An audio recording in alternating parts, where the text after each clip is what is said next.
जरूरी सूचना है आप सभी स्टूडेंट्स के लिए, स्टडी फॉर सिविल सर्विसेज का Android app Google play store में आ चुका है, उसको प्लीज तुरंत इंस्टॉल कर लीजिए।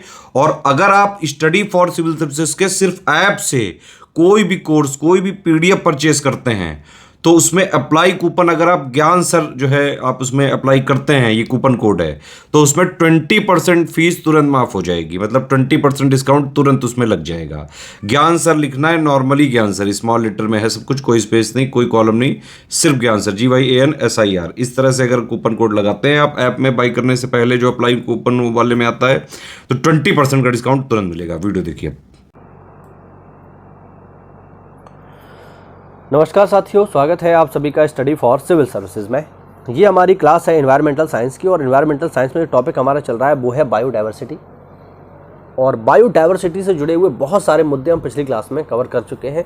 भारत में बायोडाइवर्सिटी किस तरीके से है, और जैव विविधता अल्फा क्या होती है, बीटा क्या होती है, गामा क्या होती है, किस तरीके से इसका संरक्षण होता है, सब हमने देख लिया था।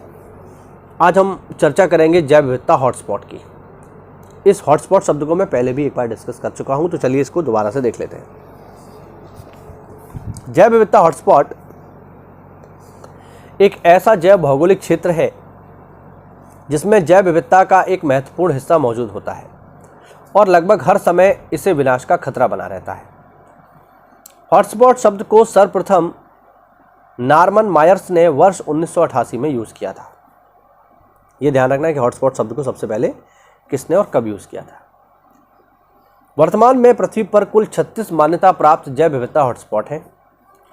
ये पृथ्वी पर मौजूद जैविक रूप से सबसे समृद्ध, लेकिन इसके बावजूद जिनका अस्तित्व खतरे में है, ऐसे स्थलीय क्षेत्र हैं।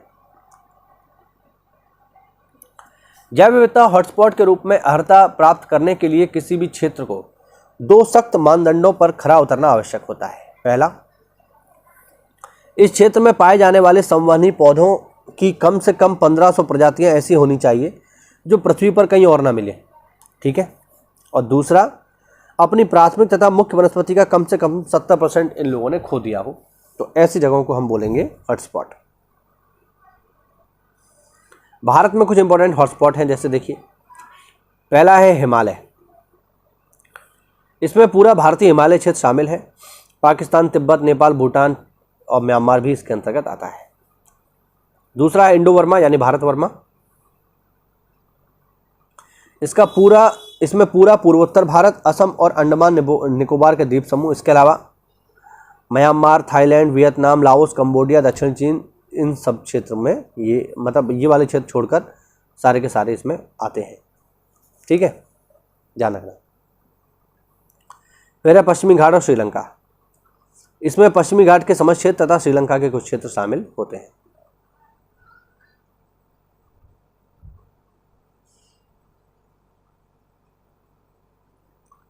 आगे है इसमें सुंडालैंड, ये महत्वपूर्ण है, ध्यान रखना। इसमें अंडमान निकोबार द्वीप समूह, इंडोनेशिया, मलेशिया, सिंगापुर, ब्रुनई तथा फिलीपींस के कुछ क्षेत्र शामिल हैं। जैव विविधता हॉटस्पॉट केवल उष्णकटिबंधीय क्षेत्रों में ही नहीं बल्कि उच्च अक्षांशीय प्रदेशों में भी पाए जाते हैं। अंडमान और निकोबार द्वीप समूह म्यांमार भारत सीमा तथा सुंडालैंड का ही भाग है। हिमालय जैव विविधता हॉटस्पॉट स्थलों में शामिल है। इसके अतिरिक्त भूमध्य सागरीय बेसिन, दक्षिण पश्चिमी ऑस्ट्रेलिया भी इसके अंतर्गत आता है। कंजर्वेशन इंटरनेशनल द्वारा जैव विविधता से संबंधित प्रखर स्थलों की अद्यतन सूची जारी की है, जिसमें विश्व के 35 स्थल सूचीबद्ध हैं। भारत के इसमें पश्चिमी घाट सहित श्रीलंका तथा पूर्वी हिमालय का क्षेत्र इसमें आता है। आगे देखिए, फरवरी 2016 में CEPF यानी क्रिटिकल इकोसिस्टम पार्टनरशिप फंड द्वारा उत्तरी अमेरिका के तटीय मैदानों को 36वां जैव विविधता हॉटस्पॉट घोषित किया गया है। अगला पॉइंट, भारत में 18 विशाल विविध देशों के कुल स्तनधारियों का 7.6%, यानी दुनिया में जो टोटल मेगा डाइवर्स कंट्री हैं 18, उनकी अगर हम बात करें तो उन सभी में जितने भी स्तनधारी हैं उसका 7.6% इंडिया में मिलेगा। पक्षियों का 12.6% इंडिया में मिलेगा। सरीसृप का 6.2 मिलेगा। उभयचरों का 4.4% मिलेगा भारत में, ठीक है। ये पूरी दुनिया की बात है, ठीक है। पश्चिमी घाट जैव विविधता की दृष्टि से भारत का सर्वाधिक संतृप्त क्षेत्र है। 36वां संविधान संशोधन 1975 के द्वारा सिक्किम को भारत का अभिन्न अंग बना लिया गया। इसे वनस्पति शास्त्रियों का स्वर्ग माना जाता है क्योंकि यह पूर्वी हिमालय के हॉटस्पॉट क्षेत्र में आता है जो जैव विविधता से परिपूर्ण है। यहाँ के मुख्य निवासी लेपचा, भूटिया तथा नेपाली लोग हैं, परंतु इन प्रयासों के उपरांत भी जैव विविधता का ह्रास हो रहा है। विभिन्न प्राकृतिक तथा मानव जनित कारक इस ह्रास के लिए उत्तरदायी है। जैव विविधता से जुड़े हुए कुछ महत्वपूर्ण तथ्य, ठीक है, ये स्पेशली इंडिया के कॉन्टेक्स्ट में होंगे, भारत के संदर्भ में होंगे। इससे पहले जो हमने जैव विविधता के तथ्य पढ़े थे वो विश्व के संदर्भ में थे। चलिए देखते हैं इसमें पहला पॉइंट। भारत में पूर्वी घाट नहीं बल्कि पश्चिमी घाट जैव विविधता का तप्त स्थल है। ध्यान रखना, पश्चिमी घाट में ज़्यादा जैव विविधता है तथा पश्चिमी हिमालय और पूर्वी हिमालय जैव विविधता के तप्त स्थल के स्थान पर अब संपूर्ण हिमालय क्षेत्र ही जैव विविधता के तप्त स्थल के रूप में है। तप्त स्थल मतलब हॉटस्पॉट। अगला पॉइंट, भारत में 4 जैव विविधता तप्त स्थल है, यानी भारत में 4 हॉटस्पॉट हैं, इसको हम ऑलरेडी पढ़ चुके हैं। इंडो बर्मा क्षेत्र है, हिमालयन एरिया है, पश्चिमी घाट है जिसमें श्रीलंका भी आएगा, और सुंडालैंड है जिसमें अंडमान निकोबार द्वीप समूह आता है।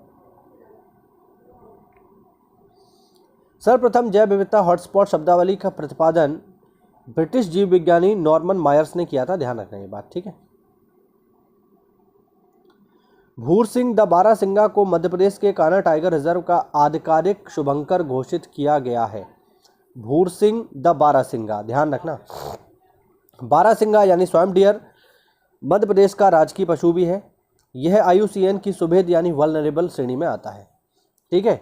मैं आपको बता दूं यूपी का जो राष्ट्रीय पशु है वो भी बारासिंगा ही है, ध्यान रखना। आगे देखो, नीलगिरी भारत का पहला जैव मंडल आरक्षित क्षेत्र है जिसका कुल क्षेत्रफल 5520 वर्ग किलोमीटर है। इस जैव मंडल आरक्षित क्षेत्र में वायनाड वन्यजीव क्षेत्र, नागरहोल, बांदीपुर, मुदुमलाई, नीलंबूर का सारा वन क्षेत्र, ऊपरी नीलगिरी पठार, साइलेंट वैली और सिद्धवानी पहाड़ियाँ शामिल है। देखो ध्यान रखना, जो जैव मंडल रिजर्व होता है ये बहुत बड़ी यूनिट होती है। एक जैव मंडल रिजर्व में कई सारे बायोस्फीयर मतलब कई सारे आपके नेशनल पार्क या कई सारे वन्यजीव अभ्यारण्य आ सकते हैं। ध्यान रखना, ये बड़ी यूनिट है। अगला पॉइंट देखिए, समुद्री गाय मन्नार की खाड़ी जैव मंडल आरक्षित क्षेत्र में पाई जाती है जो कि एक संकटापन्न जीव है। समुद्री गाय को हम बोलते हैं डूडोंग, लिख देता हूँ यहाँ पे, डूडोंग, ठीक है, डूडोंग बोला जाता है। समुद्री गाय होती है, गाय जैसी ही दिखती है कुछ ना कुछ, आप इंटरनेट पर सर्च करिएगा डूडोंग तो आ जाएगा। डूडोंग नेशनल पार्क भी है अंडमान निकोबार मतलब सॉरी तमिलनाडु में। आगे देखो, पृथ्वी की सतह पर सूर्य तप की तीव्रता की मात्रा में प्रतिदिन हर मौसम और प्रतिवर्ष परिवर्तन होता है। सूर्य तप विभिन्नता के निम्न कारण है। इसका मतलब है कि धरती पर आने वाली जो सूरज की रोशनी है उसमें हर दिन चेंज आता है, हर दिन चेंज आता है, हर मौसम में चेंज आता है, हर महीने चेंज आता है, क्योंकि सूर्य की स्थिति लगातार बदल रही है उस हिसाब से। अब रीज़न क्या है इसके? पहला, पृथ्वी का सतह पर घूमना। दूसरा, सूर्य की किरणों का नति कोण यानी जो एंगल बन रहा है वो भी चेंज होता है। दिन की अवधि, वायुमंडल की पारदर्शिता और स्थल विन्यास। स्थल विन्यास का मतलब हो गया कि कहीं पे ऊंची ज़मीन है, कहीं पे नीची है, कहीं पे पहाड़ है, कहीं पे मैदान है, तो उसके हिसाब से भी अंतर रहता है। अगला पॉइंट देखो, पाखुई वन्यजीव अभ्यारण्य अरुणाचल प्रदेश के कामेंग जिले में है। वर्ष 1977 में इसको वन्यजीव अभ्यारण्य, जबकि वर्ष 2002 में इसको प्रोजेक्ट टाइगर के तहत टाइगर रिजर्व भी घोषित कर दिया गया है। इसके अंतर्गत पाए जाने वाले प्रमुख जीवों में बाघ, तेंदुआ, जंगली कुत्ता, एशियाई सियार, एशियाई हाथी,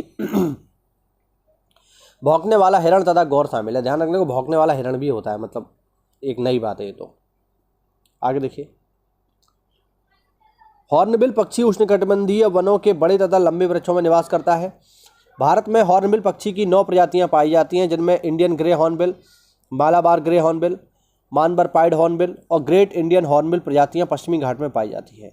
हॉर्नबिल महोत्सव प्रतिवर्ष नागालैंड में दिसंबर के प्रथम सप्ताह में मनाया जाता है। ध्यान रखना, कहाँ मनाया जाता है? नागालैंड में हॉर्नबिल महोत्सव कब? दिसंबर के पहले वीक में। इसे फेस्टिवल ऑफ फेस्टिवल्स कहा जाता है, ध्यान रखना, ठीक है, त्योहारों का त्योहार है ये हॉर्नबिल। गुमटी वन्यजीव अभ्यारण्य दक्षिणी त्रिपुरा जिले में विस्तारित है। सारामती शिखर नागालैंड में म्यांमार की सीमा से संलग्न भाग में स्थित है। सारामती शिखर नागालैंड की सबसे ऊंची पर्वत चोटी है, ध्यान रखना, सारामती। अगला पॉइंट, बायोडायवर्सिटी हॉटस्पॉट शब्द नॉर्मन मायर्स के द्वारा दिया गया था, हम पढ़ चुके हैं। इंटरनेशनल कंजर्वेशन नामक वैश्विक संस्था विश्व में जैव विविधता के प्रखर स्थलों को मान्यता प्रदान करती है। आगे देखिए साथियों, हिमाचल पर्वत प्रदेश का विशाल क्षैतिज तथा ऊर्ध्व विस्तार विभिन्न प्रकार की जलवायु, मिट्टी और भौगोलिक प्रदेशों का सृजन करता है, जिसमें वनस्पति तथा जीवों की अनेक प्रजातियां पाई जाती हैं। वर्ष 2009 में हिमाचल प्रदेश के शीत मरुस्थलों को यूनेस्को के मैप प्रोग्राम का मतलब है man and biosphere programme reserve के तहत शामिल किया गया था। इसके अंतर्गत मुख्य रूप से हिमाचल प्रदेश के किब्बर वन्यजीव अभ्यारण्य, चंद्रताल तथा सरचू को शामिल किया गया था। ठीक है, आगे देखो, सिरुवानी पहाड़ियाँ नीलगिरी जैव मंडल के अंतर्गत आती हैं। इस जैव मंडल में वायनाड आरक्षित क्षेत्र, नागरहोल, बांदीपुर, मुडुमलाई, नीलम्बुर, यानी ये जो भी चीज़ें इनको हमने ऊपर पढ़ा था वही है। पिन वैली राष्ट्रीय उद्यान हिमाचल प्रदेश के लाहौल स्पीति जिले में अवस्थित है। यह शीत मरुस्थल जैव मंडल रिजर्व के अंतर्गत स्पीति घाटी के मरुस्थल आवास में मौजूद है। अगला पॉइंट देखो, केंद्रीय चिड़ियाघर प्राधिकरण कब स्थापित हुआ था? 1992 में। आगे है टेरोकार्पस सेटिलनस या रक्त चंदन, दक्षिण भारत का एक स्थानिक वृक्ष है जो उष्णकटिबंधीय शुष्क पर्णपाती वनों में पाया जाता है। केरल के मन्नार पहाड़ियों में प्रसिद्ध नीलकुरंजी फूल 12 वर्षों के अंतराल पर खिलता है। नीलकुरंजी पौधा स्ट्रेबिलेंथस जीनस से संबंधित है, जो एशिया ऑस्ट्रेलिया में पाए जाने वाले उष्णकटिबंधीय पौधे की प्रजाति है। यानी ये जो पौधा है नीलकुरंजी 12 साल में एक बार खिलेगा, ध्यान रखना। स्ट्रोबिलेंथस की लगभग 450 प्रजातियां हैं, जिनमें 146 भारत में तथा उनमें से 43 प्रजातियां केवल केरल में पाई जाती हैं। आप सोचिए कितना इंपॉर्टेंट है। ट्रैफिक वैश्विक स्तर पर जंगली जीव तथा पादपों के व्यापार पर नजर रखने वाली एक गैर सरकारी संस्था है। ट्रैफिक एक ऐसा एनजीओ है जो ये देखता है कि इंटरनेशनली जो पौधे हैं या जीव जंतु हैं उनकी इलीगल ट्रैफिकिंग तो नहीं हो रही है। और लास्ट पॉइंट देखिए इसमें, तमिलनाडु के कंक्रीट से बनी कृत्रिम भित्तियों का प्रयोग पारिस्थितिकी रूप से संवेदनशील द्वीपों के क्षरण को रोकने तथा मन्नार खाड़ी में कोरल जैव विविधता को पुनर्जीवित करने के लिए किया गया है। तो ये हुआ भारत के संदर्भ में जैव विविधता के कुछ महत्वपूर्ण बिंदु। उम्मीद करता हूँ आपको समझ में आए होंगे। तो ऐसा है तो वीडियो को लाइक करिए, चैनल को सब्सक्राइब करिए साथियों। और अगर आप किसी भी पेपर की तैयारी कर रहे हैं, चाहे वो PCS हो या RO ARO हो या फिर BO हो, तो आप हमारे पेड ग्रुप प्रोग्राम से जुड़ सकते हैं। वहाँ पर ये PDF आपको मिल जाती है। तो हमसे जुड़ने के लिए दिए गए नंबर्स पे कॉल करिए। मिलते हैं अगली क्लास में, तब तक के लिए जय हिंद, जय भारत, वंदे मातरम।